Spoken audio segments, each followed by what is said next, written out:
एक गांव में एक चरवाहा रहता था। वह रोज की तरह अपनी भेड़ों को जंगल में चराने के लिए ले जा रहा होता है। सब कुछ सामान्य चल रहा होता है, तभी बहुत तेज चीख की आवाज आती है। उसकी दोनों भेड़ें बहुत डर जाती हैं और वहां से भाग जाती हैं। चमन अपनी भेड़ों को यूं भागता देख घबरा जाता है।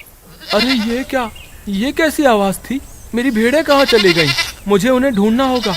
फिर चमन अपनी भेड़ों को ढूंढता ढूंढता जंगल में बहुत अंदर चला जाता है, लेकिन उसकी भेड़ों का कोई नामो निशान नहीं मिलता।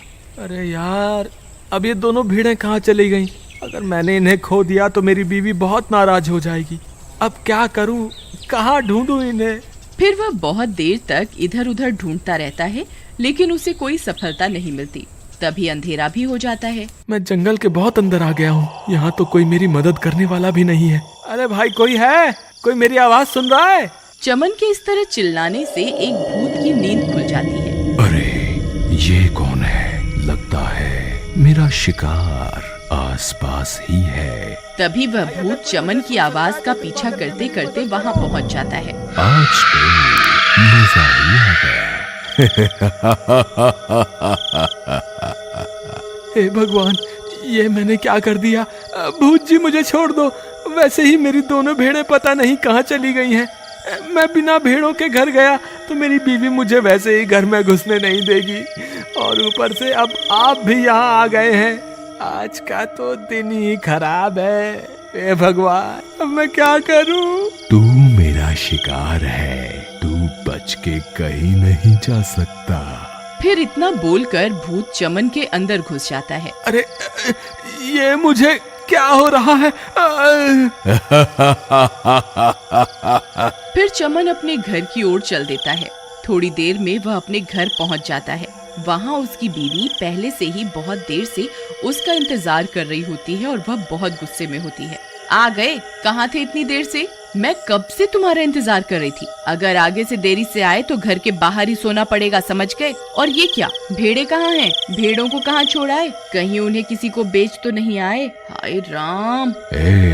मेरा सर दर्द मत कर। घर आते ही चिक चिक चालू कर दी। चल जा, मेरे लिए पानी लेकर आ। अरे दैया रे दैया, तुम्हारी इतनी हिम्मत कैसे हुई जो मुझ पर हुक्म चला रहे हो? कल की मार भूल गए क्या?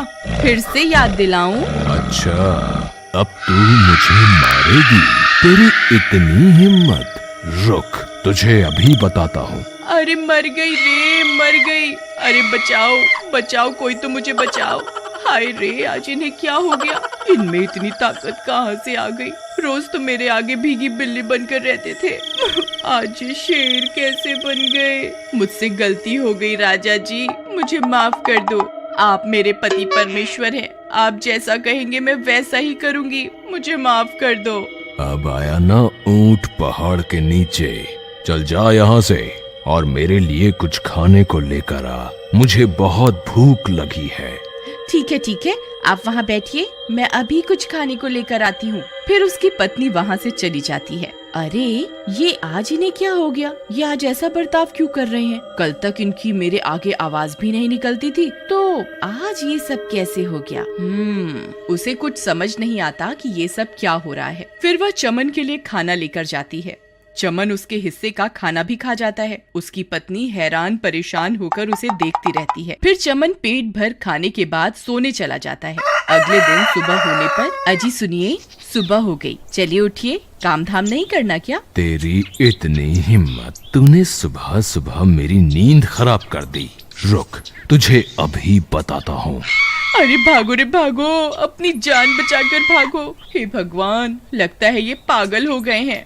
फिर वो भागती भागती पड़ोस के घर में घुस जाती है। चमन भी उसका पीछा करने लगता है, लेकिन वो जैसे ही अपने घर से बाहर निकलता है वो जलने लगता है, क्योंकि वो दिन की रोशनी बर्दाश्त नहीं कर पाता। मुझे अभी वापस अंदर जाना होगा। फिर चमन वापस अपने घर के अंदर घुस जाता है। एक गांव वाला चमन को धूप में यूं जलता हुआ देख लेता है। वो हैरान परेशान हो जाता है। बाल बाल बच गया। मैं दिन में बाहर नहीं जा सकता। मुझे इस बात का ख्याल रखना होगा। अरे ये कैसे हो सकता है? चमन भैया यूं धूप में आते ही जलने क्यों लगे? जरूर दाल में कुछ काला है। मुझे ये बात बाकी सब गांव वालों को बतानी होगी। फिर वो भागता हुआ जाता है और बाकी के गांव वालों को सारी घटना के बारे में बताता है। कालिया भाई, मुझे लगता है इनके ऊपर किसी भूत का साया है। जब से कल रात को ये जंगल से लौटे हैं, अजीब अजीब सी हरकतें कर रहे हैं। कल रात को ये घर में पड़ा पूरा खाना खा गए, मुझसे बदतमीजी भी की और इनकी आंखें भी भूत के जैसी लाल हो गई हैं। तुम घबराओ मत बहन, चलो मैं तुम्हारे साथ चलकर देखता हूँ। फिर वे दोनों मिलकर उसके घर जाते हैं। वहाँ पहले से ही कुछ गांव वाले घर के बाहर खड़े होते हैं। फिर कालिया और अनीता घर के अंदर जाते हैं। ए चमन, कहाँ है तू? जरा बाहर तो आ। तेरी अनीता बहन के साथ बदतमीजी करने की हिम्मत कैसे हुई? जल्दी बाहर आ, मैं तुझे अभी सबक सिखाता हूँ। चमन को कालिया की बात सुनकर गुस्सा आ जाता है। फिर चमन गुस्से में बाहर आता है। ए, कौन है तू? तेरी इतनी हिम्मत, मुझसे तेज आवाज में बात करता है। रुक, तुझे अभी बताता हूँ। अरे मर गए रे, छोड़ मुझे, छोड़। चमन भाई, मुझे छोड़ दो, मुझसे गलती हो गई। मैं अनीता भाभी की बातों में आ गया।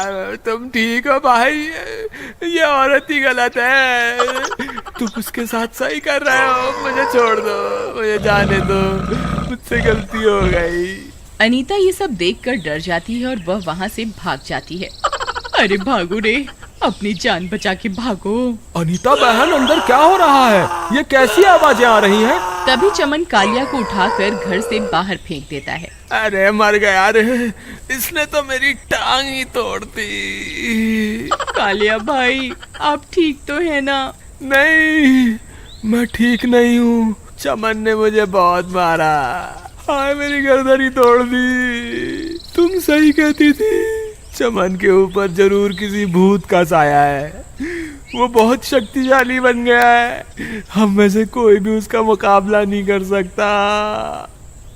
तुम सही कहते हो कालिया भाई, मैंने अपनी आंखों से देखा था। चमन भैया जैसे ही धूप में बाहर आए, वो जलने लगे थे। वो धूप बर्दाश्त नहीं कर सकते। हमें किसी तरह इस भूत को घर से बाहर लाना होगा। लेकिन भाई, ये भूत बहुत ताकतवर है, हम इसे घर से बाहर कैसे लाएं? मेरे पास एक तरकीब है। क्यों ना हम घर की छत पे चढ़कर उसमें बहुत सारे छेद कर दें, जिससे सूरज की रोशनी घर के अंदर चली जाएगी और हमारी तरकीब काम कर जाएगी। अरे ये क्या? ये सूरज की रोशनी घर के अंदर कैसे आ रही है? लगता है इन्हें मेरी कमजोरी के बारे में पता चल गया है। अब मैं क्या करूं? कहाँ जाऊं?